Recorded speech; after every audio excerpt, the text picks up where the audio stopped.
I could never have pictured my own parents endangering my child's well-being. They emptied the $150,000 I'd painstakingly accumulated over years for my daughter's cardiac operation and labeled it assistance for the family. My mother chuckled and expressed gratitude for sponsoring my sister's nuptials. I wasn't extended an invitation. I grinned, agreed silently, and departed without uttering a single syllable. That very afternoon, as the bride proceeded down the aisle, officials raided the reception hall and detained her groom. Shortly afterward, my phone began ringing repeatedly. It was my father, weeping hysterically. What he was unaware of was that I'd orchestrated this well in advance of anyone exchanging vows on that day by themselves. My name is Sophia. I am employed in the medical field, enduring extended hours, starting at dawn, the type of position where you master maintaining composure amid chaos and urgency all around. At home, it's solely me and my daughter, Lily. She's 7, petite for her years, sparkling eyes, a giggle that shifts to labored breathing if she dashes too quickly. She entered the world with a cardiac defect, a matter physicians described to me in cautious tones as if the terms could fracture if voiced too forcefully. Our mornings remained serene, spoons tinkling against bowls, the refrigerator's low drone, Lily perched at the table dangling her feet,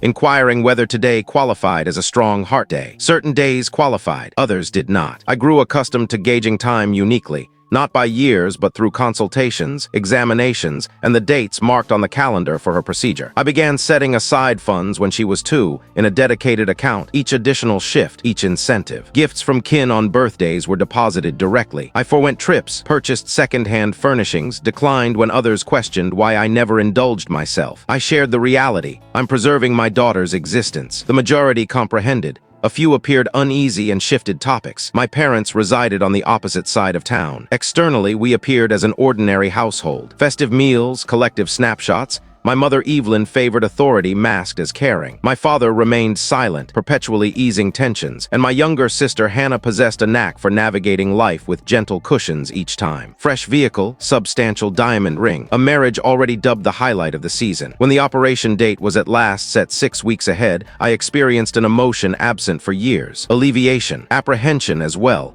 but primarily optimism. That was the point my mother proposed adding her name to the account. For unforeseen situations, she claimed. What if an incident befalls you? It seemed logical. She was Lily's grandmother kin. I recall pausing, my digit lingering above the display. Lily was drawing next to me, tongue protruding slightly, utterly confident in her surroundings. I convinced myself I was overly suspicious. I convinced myself kinship implied security. I included my mother on the account. 2 days afterward, Hannah forwarded an image of her ceremony location. Gleaming chandeliers, pale blooms, a cost I refrained from inquiring about. I gazed at the image longer than necessary, an odd constriction in my chest, as though my gut feelings attempted to convey what my emotions weren't prepared to accept. I discovered the funds missing on a Tuesday dawn. No theatrics, no warnings, no notifications, merely a figure that lacked logic. 0. I updated the application, shut it, reopened it, still 0. The account built over 5 years, the one I reviewed weekly as a habit, vanished. My palms began trembling. I assured myself it must be an error, a malfunction, a brief restriction. I phoned the bank from my vehicle prior to shifts, clutching the wheel until my joints paled. Following several minutes waiting, a composed voice verified it. The removal was approved by the co-owner, my mother. I refrained from shouting, from weeping. I headed directly to my parents' residence, the identical home of my childhood, identical veranda, identical chime. My mother answered with a grin as if it were a casual drop-in. What occurred with my funds, I inquired. She paused briefly, then dismissed it casually as if discussing climate. Oh, that. We required it. We. I uttered, your sibling, she responded. The ceremony. Costs are exorbitant nowadays. You comprehend? I recalled for her Lily the procedure, the dates highlighted on the calendar. My mother rested on the frame and exhaled deeply. She'll recover, she stated. Children rebound. This marriage occurs only once. I sensed an internal fracture, gradual and subdued. Then she grinned. In any case, gratitude. You truly aided your sibling. That was when I queried the invitation. I anticipated the response, yet required confirmation. She showed no remorse. It's a significant occasion. Restricted capacity. And frankly, Sophia, you tend to dampen spirits with health discussions. That's how she referred to my daughter's cardiac issue. I exited silently, remained in my vehicle nearly 30 minutes, fixating on the wheel. I avoided entering to weep. I avoided phoning others to rant. I returned home and prepared Lily midday meal as on any routine day. That evening, I observed another detail. Hannah had restricted me on online platforms, no communications, No clarification, merely absence, as if I'd been erased from the narrative. 2 days on, Lily labored for air ascending the steps. I lifted her the remaining distance, cradled her during sleep, attuned to the irregular cadence of her respiration in darkness. That instant clarified everything. This wasn't confusion. This wasn't negligence. This was deliberate selection. My parents selected a ceremony over a youngster. My sibling embraced it unquestioningly. And I at last grasped a truth I'd evaded lifelong. To safeguard my daughter, I could no longer depend on relatives. I required dependence on facts. That evening, once Lily slumbered, the residence seemed noisier than typical. The furnace activated and deactivated. A vehicle drove by externally. I positioned myself at the dining table, gazing at the wall calendar. The procedure date marked in red. 6 weeks reduced to 4. Her physician advanced it post-recent examination. Delay isn't advisable, he'd noted, professionally cautious. I agreed as usual. Internally, I tallied minutes. I avoided contacting parents. I avoided messaging sibling. I cleaned plates, prepared Lily's meal, organized clothing, routine actions, endurance actions. Yet my thoughts replayed my mother's grin, how she'd phrased it as a phrase from elsewhere, not existence at stake. The following dawn, I lingered in my vehicle outside employment and permitted clear thought, not sentimentally, rationally. The account emptied lawfully, thus shouting ineffective, pleading likewise. I sought alternatives independent of their morality. That's when Derek surfaced. My sibling's betrothed always unsettled me, overly refined, overly keen on figures. I recalled a holiday feast years prior where he'd discussed deliveries, holdups, funds locked abroad. I dismissed it then. Now it lingered. I contacted an acquaintance scarcely known. Alex, a colleague of Derek's, encountered once. We arranged a rendezvous at a modest cafe downtown. No spectacle, merely 2 individuals opposite, grasping disposable cups. He appeared exhausted, anxious. He offered no grin. "I can't continue feigning," he murmured softly, "particularly post their actions toward your child." He provided details gradually, sufficient to grasp the outline: dubious transactions, invoices mismatched, funds circulating illogically. He pushed a dossier over the surface. Unmarked, simply documents, figures, trends. "I'm not requesting illegality," he noted. "I simply wish detachment."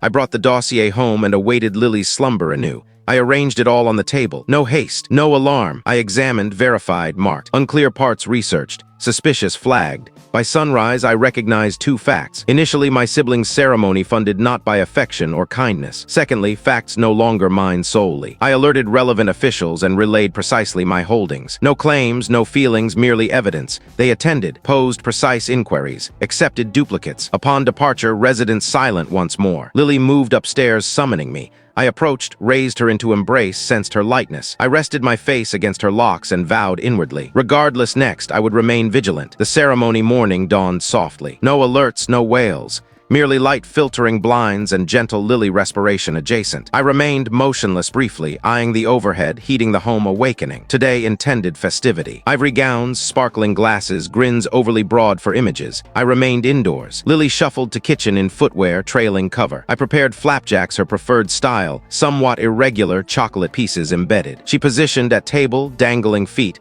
recounting a vision where her heart resembled a timepiece mastering steady rhythm. I grinned and attended despite phone inverted on surface, vibrating intermittently. By midday, notifications ceased. I recognized the rite commenced. Across town, attendees seated, booklets distributed, melody rising, my mother likely adjusting elements, ensuring perfection. Hannah nearby, anxious yet radiant, believing peak joy. I organized attire, assisted Lily puzzle, viewed animation neither focused on. I eyed timepiece, not anxiously, but oddly serene. All possible completed. At 4:27, phone sounded. I ignored, repeatedly. Voicemail aloud. Lily glanced, markers gripped. "Won't you answer?" she queried. Shortly I replied, complete drawing. At 4:35, landline rang. That I took. "What have you done?" Mother shrieked instantly. Voice altered, piercing, fractured, frantic. "What have you done?" Background chaos, yells, seats shifting, wailing, piercing din. "Nothing," I replied evenly. "Remained here." They halted all, she wept. Entered midst. Onlookers, recording, Hannah at platform. Derek, she faltered naming. Cuffed him, whispered as softening might reverse. I supported on surface, balancing. Pulse steady, deliberate. Who halted? I queried, no response. Unnecessary. Soon another ring. Sibling declined, then father accepted his. "Sophia," he uttered, tone quivering. "Assure this unreal. Assure no involvement." Shared facts, I stated, merely, line silent. Then prolonged, shattered breath. Accounts frozen, he noted. Planner departed. Attendees bewildered. Mother devastated. Nightmare. I envisioned hall, blooms, intact dessert, talks, shifting murmurs, guesses.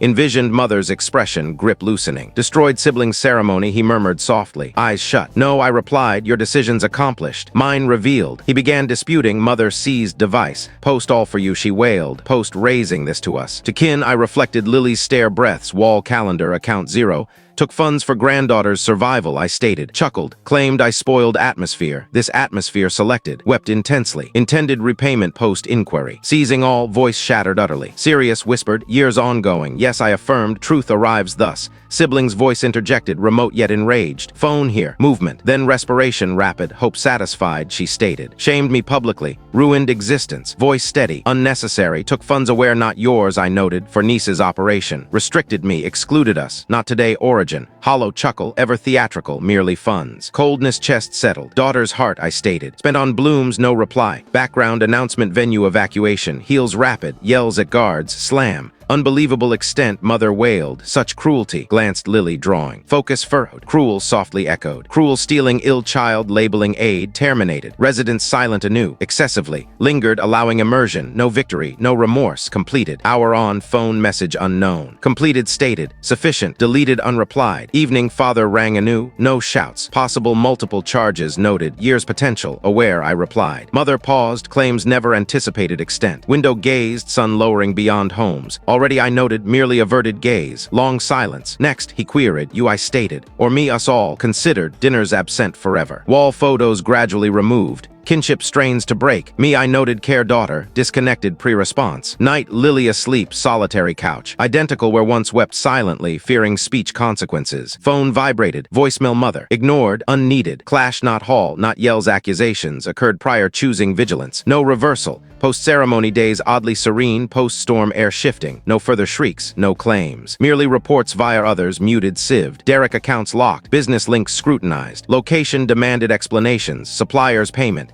Ceremony images undelivered. Whispered tale not love. Consequences. Father rang once, tone subdued weary. Regretted implicitly. Mother no further. Heard bedbound days insisting family aid attempt. No correction. Unneeded. Priority Lily. Hospital nurse rang advanced procedure anew. Earlier essential. Figure initially frightened. Then unforeseen. Distant friends contacted. Colleagues circulated fundraiser. Unknowns contributed modestly. Messages like for Lily correct choice. Week within nearing. Sufficient deep breath. Pre-procedure night Lily queried okay? Truth shared. Yes, I affirmed. Believed first prolonged time. No gain that day. Lost notion blood equals affection. Retained essential. Daughter prospects. Serenity. Grasp child safeguarding not disloyalty. Valor. Toughest limits sometimes lifesavers. If this tale resonates deeply, alone not. Express views comments. Desire additional true tale's kin betrayal subtle retribution follow avoid missing future.